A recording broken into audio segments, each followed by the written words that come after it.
Hello YouTube, this is Morgan, Airspeed Prime here at my next Sword Art Online episode review. This one's going to be for Season 1, Episode 3, Red-Nosed Reindeer. So, we are still on Volume 1 of the DVD here with Episode 3. But in terms of the light novel, where we go to for this episode is Einkrad Volume 2, and it is the fourth of four stories in this book. So it's the last one told here, but it is referenced in the stories that come before. And the anime decides to place it here because it is relatively one of Kirito's earlier kind of experiences in the game, given that this episode spans effectively eight months in game, but like we only hit really. He meets the Moonlit Black Cats April 2023, and he fights the boss to get the revival item December 2023. And across that, he basically goes from level 40 to level 70, so he levels up 30 times. But yeah, I think this works really well as a third episode because it continues on this kind of trend of learning, I suppose, more about Kirito and his interaction with other players. In that the first episode, the kind of focus, at least towards the end, was the feeling that Kirito felt like he abandoned Klein, and that links into this episode. But it also plays into episode 2, Beater, with regards to the fact that he won the fight for that raid party. He beat the boss. If it wasn't for Kabao speaking up and creating this rift between new players and the beta testers, he would have been part of a guild then and there. But to stop basically so many of the really important players in the game arguing with each other or fighting with each other, he put all the attention on himself and made himself the villain. And so when you actually catch up to him here, and he obviously has just saved the Moonlit Black Cats from this dungeon and they offer him a place on the team, he accepts it, even though he knows he's so many levels above it, because even though he's not the most socially best character and primarily likes to play solo, he does still, like being around other players. And these are basically some of the first people to really accept him, and then you really find out stuff like that line he mentions about how if these guys level up quick enough, they can kind of like join the kind of frontline players and potentially change the elitist attitude among the people trying to clear the game. And you get this idea that, as much as he is basically a frontline player and maybe the most elite of them all, he still feels like there are a lot of other players who could change things for the better. But yeah, at this point, obviously, we're introduced to the main character of the kind of Moonlit Black Cat is Sachi, who we're introduced to here as kind of like this player that the guild wants her to kind of change from being this kind of spear person in the back to using a sword and shield up front, and they've kind of tasked Kirito with kind of training her, which is why they're kind of put together. But primarily, what we get here is this interesting idea that Kirito fundamentally wants to protect everyone who he's around. Like, that's what he wanted to do with Klein in the game before Klein mentioned that he had all these friends that he wanted to kind of help as well. Kirito was fine with just protecting that kind of one person.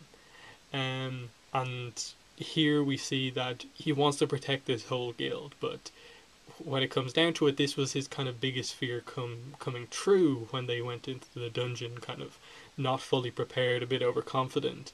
He couldn't protect everyone. He couldn't even protect one person because that was such a crazy situation. And Sachi especially, I suppose, represents that this is the one thing Kirito never wanted to happen. And especially because he promised her that he'd keep her safe. And, a lot of people criticize some of these episodes, mainly the episodes revolving around at least 3 of the 4 stories in this book for, every girl Kirito meets falls in love with him, but that's not really the case at all. It's only like Asuna and Lisbeth. Here, it's not love romance between Sachi and Kirito. It's that when she's around him, she feels safe and for the first time in this game of death, she feels safe, and that's why she appreciates the time she spent with Kirito so much, which is why she goes out of her way to record that message, because she knows that she is the type of person in this game who's going to die at some point, and she'd almost relied on Kirito so much and relied on him telling her, I'm going to protect you, you're going to be safe, and I'm not going to let you die, that she understood that what if it happened anyway? This guy would be ruined. And just it's such a clever idea and a pretty unique idea that I've never really seen before. This idea, someone wants to protect someone else, but the person they're protecting understands they could die at any moment, and so they record something for their protector to kind of just let them know that even if it happens, it wasn't your fault. I've enjoyed the time I spent with you, and that's the important thing. And it's really tragic, just the death of all of these players. And is it Kirito's fault? Partly, but not really. It is the other members of the guild being overconfident. They went in there without their guild leader. They went in there, overconfident about everything and just walked into this place, saw a chest in the middle, and ran into it, ignoring Kirito's warning and stuff like that. And sure, maybe if he revealed he was, 20 levels above them all, they would have made him more of a leader and listened to him more, but fundamentally, that was what was happening here. Just their mentality was kind of wrong at that point in time, and it got them all killed. And it's a really tragic scene, because obviously the guy who basically triggers the trap kind of falls over and just gets killed on the ground. All of the others are fighting them off, and they just get killed one by one. And you see the difference in strength just in the idea that they're all, you have to do multiple attacks to take down one of these enemies, whereas Kirito is just like one slash, and they're going down. And it's just this really desperate action scene as he tries to save everyone around him. It's really well done, I think, and just the whole idea that fundamentally what the plot of this episode is based around is the fact that as Sachi dies, she kind of mouths some words to him that he couldn't hear. And it's all about him finding some way to revive Sachi, to understand what she said. Even if it is like cursing him because he let her die. That's the kind of Kirito's mentality here. And then almost even worse than that, when he tells the guild leader about what happened and what level he's on, the guild leader just jumps off the edge of Aincrad and kills himself, commits suicide. And that is shocking, because it's such a quick scene. Like, you see like 2 lines of dialogue between the two of them, and then he just like hops off the edge. And that death is just completely on Kirito. It's not his fault really for it, like, but just this guy committing suicide is just completely on Kirito, that like he did that because of what I did in Kirito's mind. It's really kind of crazy the amount of kind of emotional baggage this episode really places on him. And so from there, without actually going into much detail in the anime episode, the book goes into a little bit more detail, I'll talk about that at the end, you get the idea that since this event, since the death of the rest of the Moonlit Black Cats, the first guild he joined, he's been power leveling, doing crazy stuff to just level up, to find some way to get her back, and which is why you see Argo the Rat, the information broker for the first time in the anime. And there's this information about the Christmas event, which is Nicholas the Renegade, which links into why the episode's called what it's called. And yeah, it's just really interesting that at this point in time, 8 months have passed. They've gone up 20 floors. They've gone from like floor 28 to floor 46, I think, is where Kirito basically finds this information. But he's gone up 30 levels.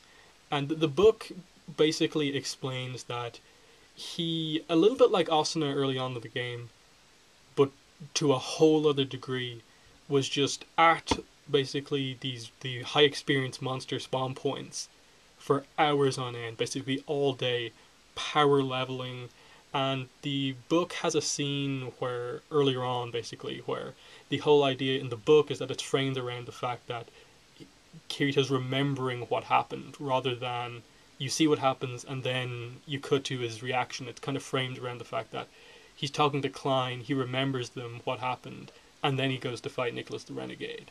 That you don't quite get that early scene, but you see Klein basically kind of watching over Kirito because he knows he's pushing it too far with the leveling, he's exhausting himself.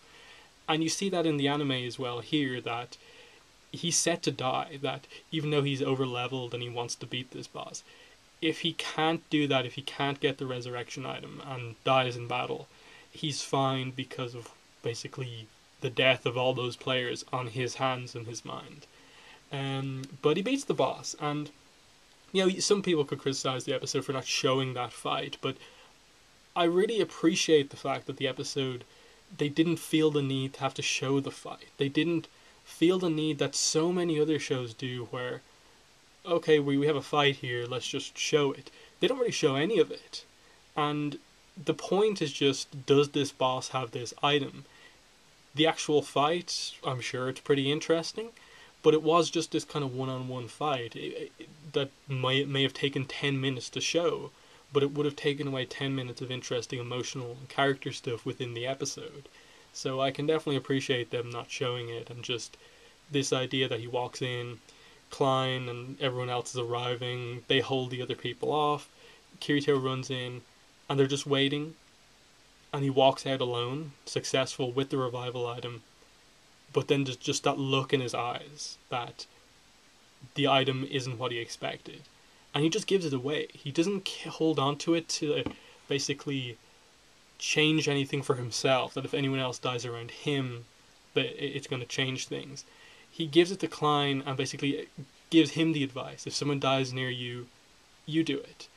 And the whole thing is just that you have to administer the item to someone 10 seconds after the death, which is crazy, just like, wow.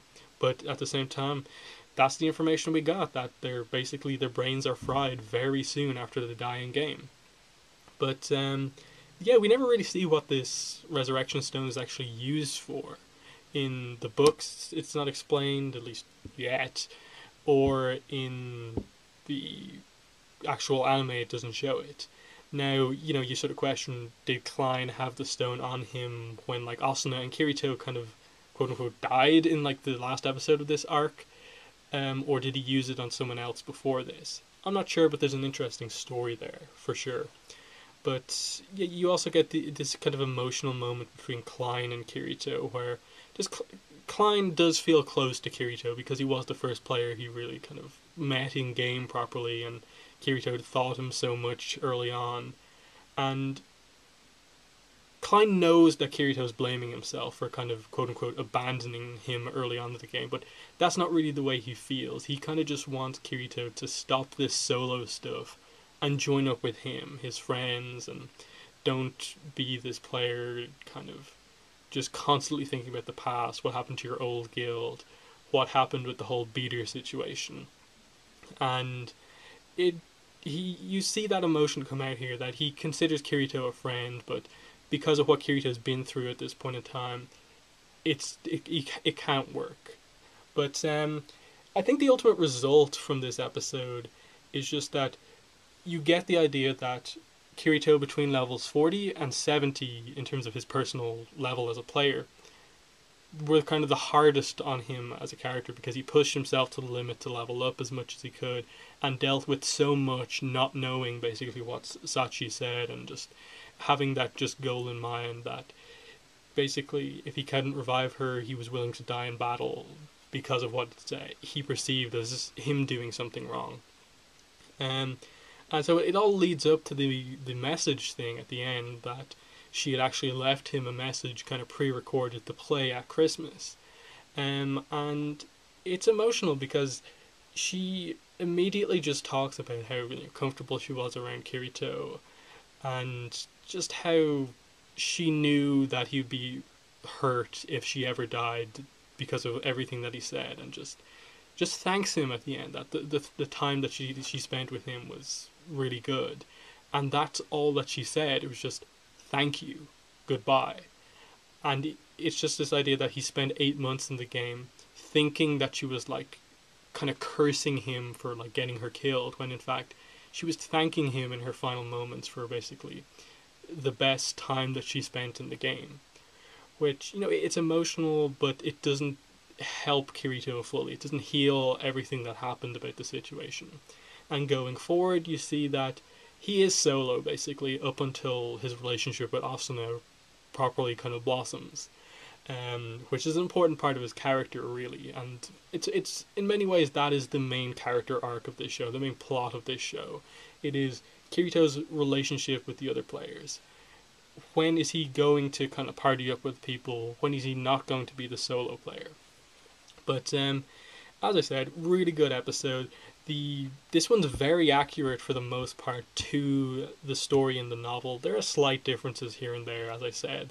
There's like one or two extra scenes with Klein. They're maybe set on different levels. But for the most part, the main idea of what this episode is about comes through clearly, that the death of Sachi and the Moonlit Black Cat had a huge impact on Kirito. Even more so than I think the death of Diavel or anything like that. This is something that kind of defines his character as he goes forward. And him telling this story to other people is this really emotional thing when he tells people. Like Klein knows, he eventually tells Asuna and stuff like that. That this is one of his darkest moments in the game in his mind. So I really like it. It's emotional. It hits all those kind of chords you want it to hit. Sure, I maybe wish we got a little bit more time to get to know the Moonlit Black Cat, but fundamentally, the way that the source material works for Sword Art Online, it is these kind of little mini stories along the way, along the path to the floor 100. And so, as much as Sachi's important, it wasn't really important that we got to know everything about her, or who Tetsuo is, or anything like that. This was his first guild, he was friendly with these people and thought they could do well, and they died kind of under his watch, and the impact that has on him. And it really nails that perfectly. So, yeah, that has been the review. Definitely in the comments let me know what your thoughts were on the episode. But other than that, I'll say my next review will probably be tomorrow. I'll probably have my 4th review of the week out tomorrow. But realistically, it'll probably be like 2 or 3 every week after this, just starting off with a kind of bigger number. But yeah, that's been the review. Thanks for watching, and bye.